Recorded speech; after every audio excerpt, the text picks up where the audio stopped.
Hey, I'm Kenneth Wajda. I'm a professional photographer here in Colorado. Welcome to another one of my Saturday photo chats. So today, I want to talk about 127 film. And you haven't heard me talk about 127 film before because I never talk about 127 film.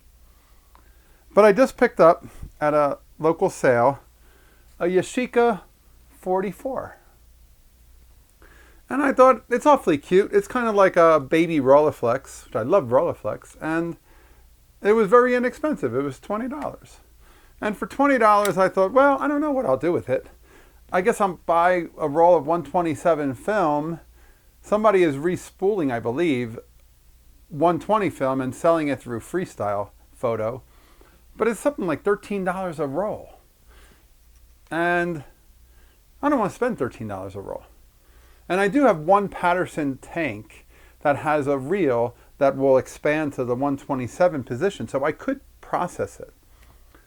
But I brought it home and I looked it up online to see some of the specs about it, and there's a simple hack you can do.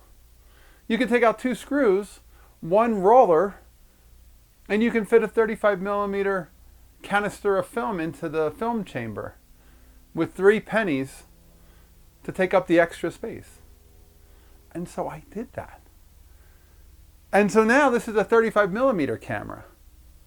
Except for this is a 4x4 camera and it's wider. I think it's 46 millimeter is the dimension. It's wider than the width of a 35 millimeter film, which is only 24 millimeter.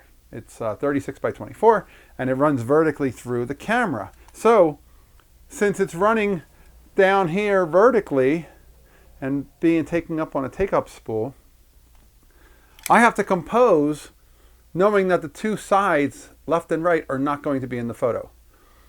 And that also I'm going to get sprockets in the photos because the film is going across the whole film plane, sprockets and all.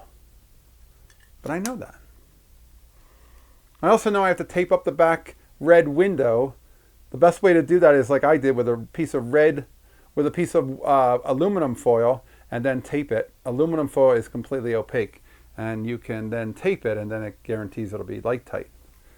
In my first test, I just used tape and it wasn't quite light tight, and you'll see in some of the photos that I'll share. But it's a fun look. And it was an inexpensive camera. And I ended up saying, I'm going to go downtown to my local town. And I'm just going to walk around and shoot some things in town so I can see what it does. I'll see if it works.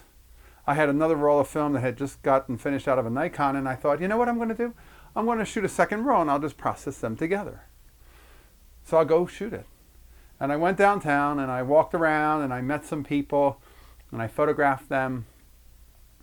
And then I found some objects to photograph and some things here and there, and I shot the whole roll. Now there's a little trick when you load the film. The 127 spindle is extremely thin of an inside spindle. So when you put your film on it, at first you turn this crank, there are 2 little dots on it, you turn that crank 1 full turn for the first 5 exposures. But after that, you only turn it half.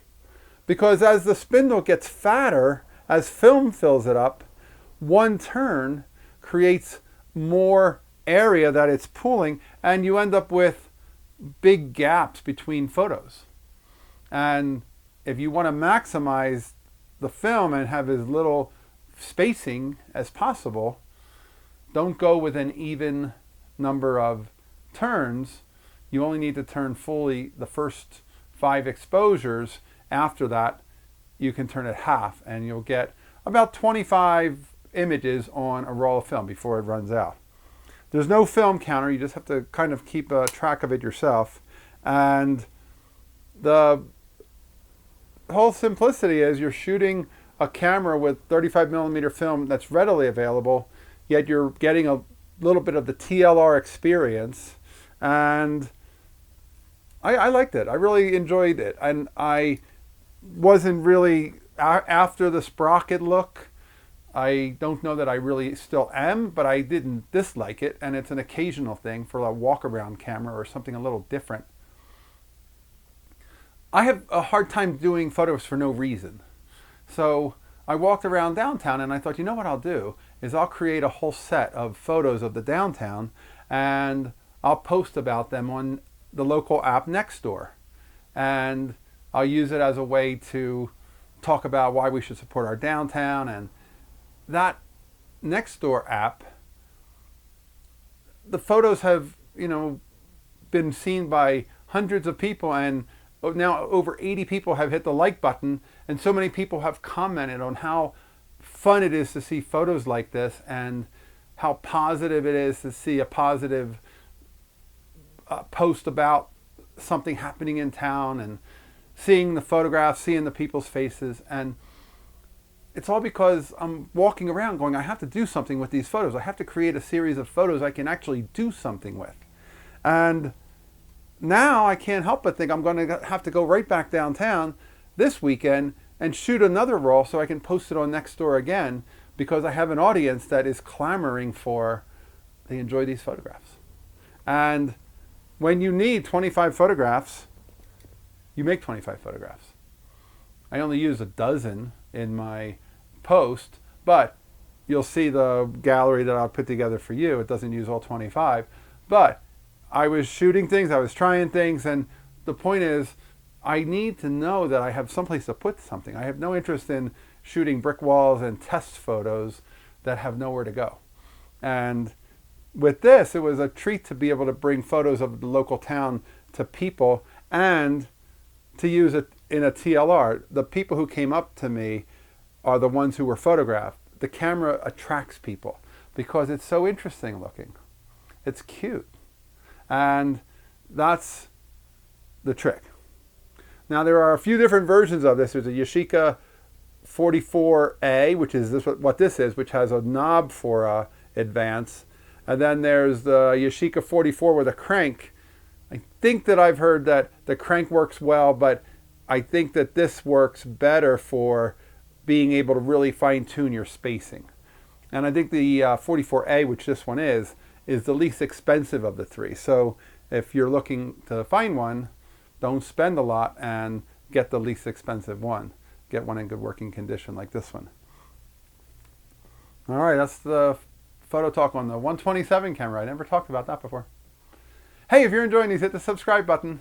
Take a look at the pictures. I'll put in the link below. And if you can support, hit the Patreon. Thanks to all my supporters. I appreciate you all. As always, here's to good light.